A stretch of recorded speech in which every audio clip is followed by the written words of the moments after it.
টাকা দিয়ে গরু কেনেন আর আপনার টাকা দিয়ে গরু কেনেন, গরু তো গরুই, ঠিক আছে। ওরা তো বড় কথা যে আমাদের টাকা দিয়ে গরু কিনছেন আর আপনারটা কিনছেন, আপনি তো দুটাকে আলাদা খেতে দেন।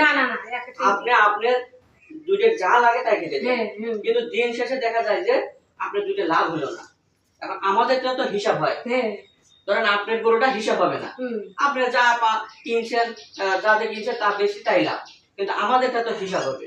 আপনি কিনে দিচ্ছি ধরেন 60,000 টাকা দিয়ে, আপনি কয় টাকা বিক্রি করলেন, কয় টাকা আপনি পাইলেন, আর 20,000 টাকা দেয় যে আপনার লস হলো, তাহলে তো আপনার মনটা খারাপ হবে, আমাদের মনটাও খারাপ হবে যে আমরা এই যে ভ্যাকসিন চিকিৎসাপাতি সব ফ্রি দেই, আমরা চোম দিই, আপনাদের এত পরিশ্রম করি, আমরা আপনাকে আপনাকে এই টাকাগুলো আপনাকে এই 60,000 টাকা আপনার কাছে 6টা মাস রাখলাম, দিন শেষে দেখা যায় যে আপনার লস, আপনার লস মানে আমাদের লস।